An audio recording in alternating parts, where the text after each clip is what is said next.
Halo sobat, kembali lagi di channel Juara Donghua. Kali ini admin akan melanjutkan lagi alur cerita Battle Through the Heavens chapter terbaru. Oke, tanpa berlama-lama langsung saja kita gas ke alurnya. Saat ini, suara berdesing tajam memecah kesunyian, disusul dengan kemunculan seorang pria yang berdiri kokoh di hadapan Xiuyan.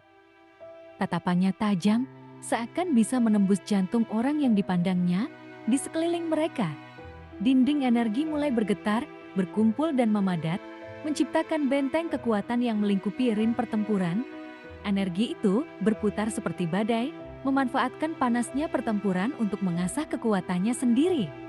Xiuyan menyadari bahwa musuhnya telah memanfaatkan medan ini, lalu setiap tebasan dan pukulan yang dilancarkan akan memperkuat mereka. Sementara dirinya dipaksa untuk terus bertahan dengan tenaga yang semakin menipis. Bayangan-bayangan gelap berkerumun di sekeliling, bergerak tanpa henti, menanti celah untuk menyerang. Ini bukan sekadar pertempuran biasa, tetapi ini adalah ujian ketahanan dan strategi. Apa sebenarnya yang diinginkan Ye Beijing dari semua ini? Pikir Xiuyan dalam diam. Matanya tetap terpaku pada lawan di hadapannya. Rasa simpatinya terhadap wanita yang sebelumnya ia percaya kini telah lenyap, digantikan oleh keraguan yang semakin besar. Meskipun Xiuyan tahu betapa wanita itu dulu menunjukkan kekaguman dan rasa hormat, kenyataan yang ada di depan matanya kini berbeda. Jika niat wanita itu hanya untuk memperdayanya, lalu melarikan diri di saat genting, maka tidak ada lagi alasan baginya untuk percaya. Xiuyan merasakan seolah-olah dirinya telah dilemparkan ke dalam kandang harimau, dikelilingi oleh pemangsa yang siap menerkam. Setiap detik terasa krusial, dan jika ingin bertahan, dia harus memastikan kekuatannya cukup hingga bala bantuan dari dunia dewa kuno tiba. Dalam dunia ini, semakin banyak musuh yang ia tumbangkan, semakin besar pula kekuatan yang bisa ia serap. Namun, itu juga berarti semakin banyak tenaga yang harus dikorbankan. Xiuyan tahu bahwa musuh yang telah dikalahkan sekali tidak akan berani mendekat untuk kedua kalinya. Tapi mereka yang nekat maju akan menjadi duri yang perlahan menguras tenaganya. Saat ini, Xiuyan baru mencapai tahap pertama keabadian dewa, sebuah tingkat yang masih jauh dari sempurna. Melawan sekumpulan dewa abadi dari Taixu yang jumlahnya bagaikan pasukan tanpa akhir, terasa seperti menghadapi gelombang pasang yang tidak akan berhenti menghantam. Mereka terus menyerangnya secara bergantian, tanpa memberi kesempatan untuk beristirahat. Pada akhirnya, Xiuyan tahu ini adalah taktik untuk membuatnya kelelahan dan mati secara perlahan. Taixu tidak ingin kematiannya cepat, karena mereka ingin mempermalukannya. Inilah yang dilakukan Xuan Qing baginya, membunuh Xiuyan secara langsung terlalu sederhana. Dengan mengorbankan para pejuang Taixu, Xuan Qing dapat memperlihatkan kelemahan Xiuyan kepada dunia. Efek psikologis dari penghinaan ini jauh lebih merusak dibanding kematian itu sendiri. Xuan Qing adalah seorang perencana ulung yang memahami bahwa kemenangan sejati tidak hanya terletak pada kekuatan, tetapi juga pada kemampuan membaca dan mengendalikan situasi. Namun, Xiuyan menyadari bahwa kekuatannya saat ini belum cukup untuk menandingi para dewa Taixu. Ada sesuatu yang mengganjal di pikirannya, apakah semua ini adalah hasil pengkhianatan Suqiantai? Pria itu dikenal licik, mampu berperan di dua sisi dalam satu waktu, namun semua ini masih sebatas dugaan. Ada kemungkinan bahwa bahkan Tai sendiri tidak menyadari kehadiran Xiuyan di medan perang ini. Sejauh ini, Xiuyan belum melihat tanda-tanda pengintai Taixu di sekitar wilayah timur. Entah mereka mengetahui atau tidak. Bagi Xiuyan itu bukanlah masalah utama sekarang.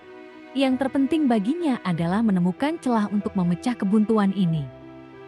Jika dia membunuh musuh terlalu lambat, pertempuran akan berlarut-larut, dan itu hanya akan menghabiskan waktu yang berharga. Sebaliknya, jika dia bertindak terlalu cepat, lawan yang lebih kuat akan turun tangan lebih awal. Situasi ini bagaikan pisau bermata dua yang bisa saja melukai dirinya sendiri. Xiuyan pun mengepalkan tinjunya dengan kuat, dan di hadapannya, sosok besar melangkah maju. Perbedaan ukuran mereka sangat mencolok, namun Xiuyan tidak gentar. Kemudian dalam sekejap, keduanya saling beradu. Tubuh Xiuyan nampak tetap kokoh bagaikan gunung, sementara lawannya terhuyung ke belakang. Wajahnya memerah karena tekanan besar yang tidak dapat ia lawan. Kini pria besar itu mengom keras, mencoba menyembunyikan rasa malunya. Tetapi Xiaoyan hanya meliriknya dingin, matanya penuh ketenangan. Sudah ditentukan, terima saja nasibmu, katanya lirih. Kini Xiaoyan tidak terburu-buru untuk menyerang lagi, karena baginya, ketenangan adalah kunci dalam situasi ini. Dia ingin melihat bagaimana semuanya berkembang. Karena semakin kacau medan pertempuran, semakin besar pula peluangnya untuk menguasai situasi. Mungkin ini tidak seburuk yang ia bayangkan sebelumnya. Lalu saat ini, Xuan King yang berdiri di kejauhan, memperhatikan semuanya dengan mata tajam. Xiaoyan pun yakin, pria itu sedang menguji dirinya. Bahkan Xuan King sendiri tidak bisa memastikan apakah Xiaoyan yang ada di depannya adalah sosok asli atau hanya tiruannya. Pria besar itu menggeram, kemarahannya meledak seperti badai, suaranya menggelegar, memekakan telinga siapapun yang mendengarnya. Namun, Xiaoyan kini hanya mengayunkan tangannya dengan ringan, seolah mengusir daun kering di musim gugur.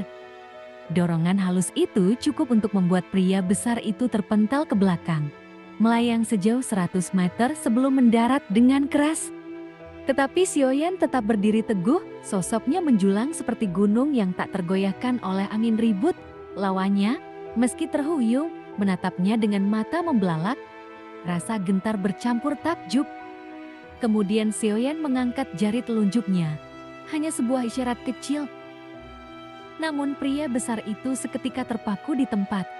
Matanya berbinar, tapi tubuhnya tak mampu bergerak. Namun, ketakutan tak bertahan lama. Dengan raungan garang, pria itu kembali melompat ke arah Xiaoyan. Matanya dipenuhi kobaran dendam yang tak terpadamkan. Aku akan mencincangmu menjadi serpihan-serpihan kecil, teriaknya sambil gemetar oleh kemarahan. Di sekitar mereka, para penonton diam, tenggelam dalam penyesalan yang mendalam.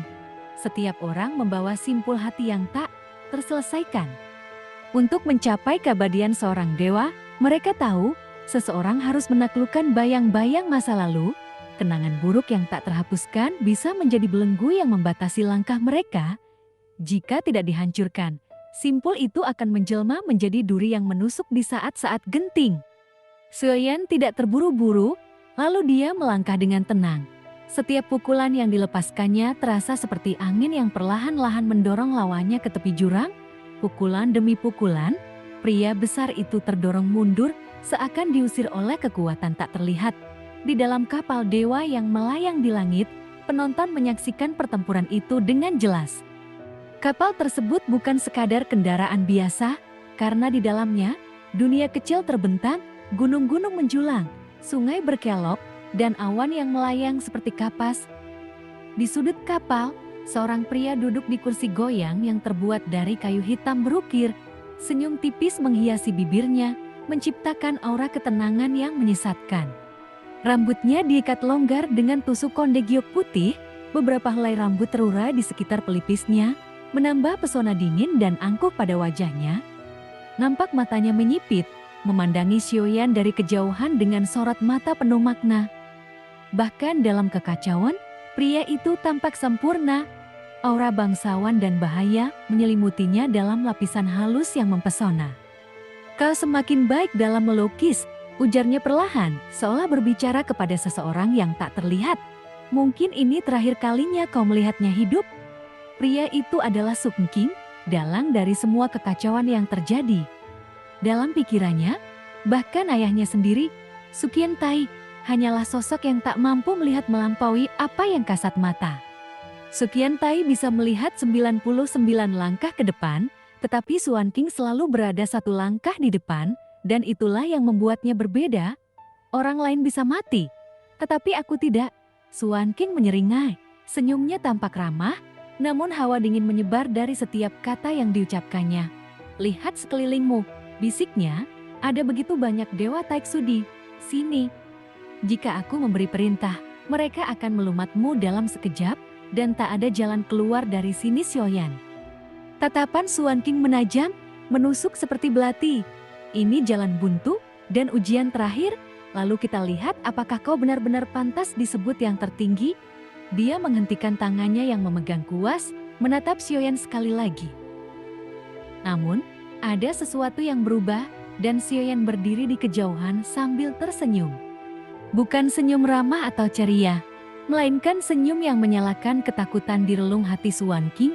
Dalam sekejap, Suan King menyadari sesuatu, yaitu senyum itu bukanlah milik seseorang yang terpojok, melainkan milik pemburu yang baru saja menjebak mangsanya.